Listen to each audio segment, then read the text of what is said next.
हमारा हर देशवासी भ्रष्टाचार की दिमक से परेशान रहा है।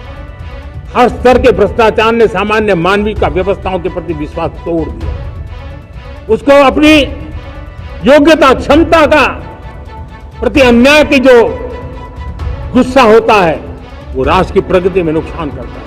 और इसलिए हमने व्यापक रूप से भ्रष्टाचार के खिलाफ एक जंग छेड़ा है। मैं जानता हूं इसकी कीमत मुझे चुकानी पड़ती है। प्रधानमंत्री नरेंद्र मोदी लाल किले से जब देश को संबोधित कर रहे थे तो लोकसभा में नेता प्रतिपक्ष राहुल गांधी दर्शक दीर्घा में कई पंक्तियों के पीछे बैठे उनकी बातों को गौर से सुन रहे थे। प्रधानमंत्री नरेंद्र मोदी ने जैसे ही इस बात का जिक्र किया कि देश का आम आदमी लंबे समय से भ्रष्टाचार की दिमक से परेशान रहा है और उन्होंने जैसे ही राजनीति में परिवारवाद की निंदा की तो राहुल गांधी के चेहरे पर ऐसे भाव उभरे जैसे वे प्रधानमंत्री की इस बात का फौरन जवाब दे देना चाहते हों। पहले चर्चाएं कुछ ऐसी थीं कि शायद राहुल गांधी अब की बार भी इस कार्यक्रम से दूरी बनाएंगे, लेकिन अब की बार उन्होंने लाल किले के प्रांगण में अपनी मौजूदगी दर्ज कराई।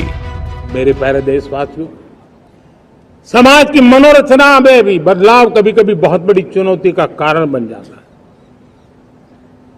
हमारा हर देशवासी भ्रष्टाचार की दिमक से परेशान रहा है।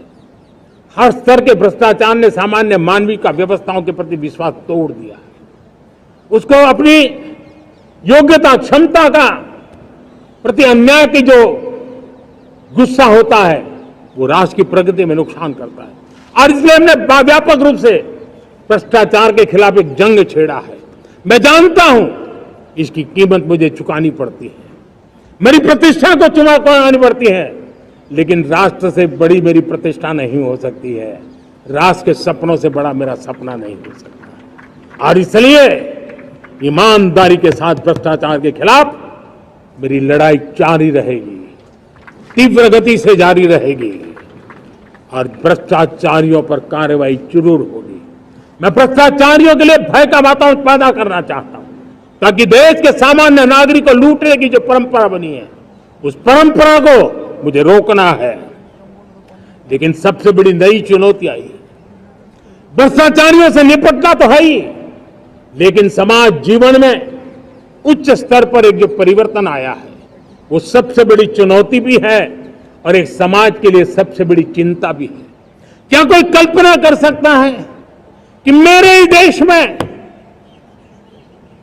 इतना महान संविधान हमारे पास होने के बावजूद भी कुछ ऐसे लोग निकल रहे हैं जो भ्रष्टाचार का महिमा मंडन कर रहे हैं, खुलेआम भ्रष्टाचार का जय जयकार कर रहे हैं।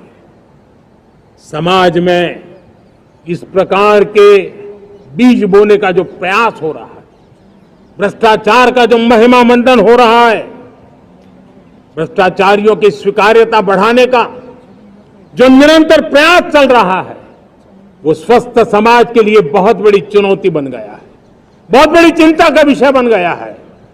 भ्रष्टाचारियों के प्रति समाज में दूरी बनाए रखने से ही किसी भी भ्रष्टाचारी को उस रास्ते पर जाने से डर लगेगा।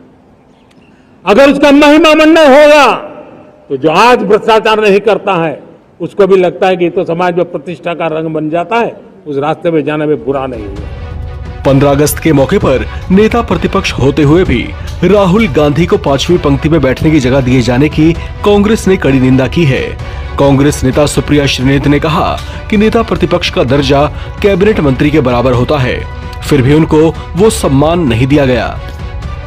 नरेंद्र मोदी एक छोटी मानसिकता के और बड़े छोटे दिल के आदमी हैं और इसका प्रमाण वो खुद ही बार बार दे देते हैं। एक बात और भी है कि छोटे मन के लोगों से बड़ी बातों की उम्मीद नहीं करनी चाहिए।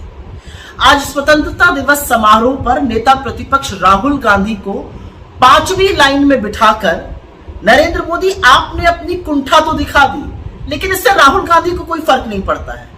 कोई फर्क नहीं पड़ता कि वो 5वीं रो में बैठे या 50वीं रो में बैठे, वो जननायक है और उसी शिद्दत से लोगों के मुद्दे उठाएंगे जैसे वो उठा रहे हैं।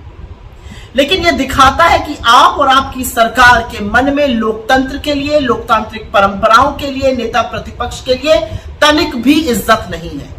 क्योंकि सच यह है कि नेता प्रतिपक्ष की रैंक कैबिनेट मंत्री की होती है। पहली रो में सारे कैबिनेट मंत्री बैठे हुए थे, लेकिन नेता प्रतिपक्ष राहुल गांधी को ही 5वीं रो में नहीं बिठाया गया। खड़गे जी के लिए भी सीट जो थी वो 5वीं रो में ही थी। एक बेवकूफी का बयान रक्षा मंत्रालय की ओर से आया है। ऐसा इसलिए किया गया क्योंकि हम ओलंपियंस को इज्जत और सम्मान देना चाहते थे। बिल्कुल देना चाहिए, ओलंपियंस को सम्मान दीजिए, विनेश फोगाट को भी सम्मान दीजिए, लेकिन क्या यह सम्मान अमित शाह, जेपी नड्डा, निर्मला सीतारमण, जयशंकर नहीं देना चाहते थे? तो आपके बयान जो है वो आपकी कलाई और खोल रहे हैं, तो बयान ना दीजिए, इससे बेहतर होगा। नेता प्रतिपक्ष लोकतंत्र में इसलिए जरूरी है क्योंकि वो सरकार को जवाबदेह बनाता है, वो सरकार को कटघरे में खड़ा करके लोगों के मुद्दे उठाता है। असलियत यह है कि राहुल गांधी से आप लोग असहज हो जाते हैं। वो आंख में आंख डाल के आपसे सवाल पूछते हैं, वो आपके भ्रष्टाचार को, आपकी नाकामियों को, आपकी विफलताओं को आपके मुंह पर कहने की ताकत रखते हैं, तो आप उनसे आंखें चुराते हैं। लेकिन कोई फर्क नहीं पड़ता, आप 5वीं रो में बिठाइए या 50वीं रो में, राहुल गांधी फिर भी राहुल गांधी रहेंगे। लेकिन ये कर एक बार फिर से आप लोग कितने छोटी मानसिकता के क्षुद्र, बिल्कुल चूहे के कलेजे वाले लोग हैं, ये फिर से आपने सिद्ध कर दिया। हंगामा टाइम्स की तमाम खबरों को देखने के लिए हंगामा टाइम्स को सब्सक्राइब कर लीजिए और बेल आइकन दबा लीजिए। अगर आपको ये वीडियो अच्छा लगा हो तो लाइक बटन प्रेस कर अपनी प्रतिक्रिया हमारे कमेंट बॉक्स में देना मत भूलें।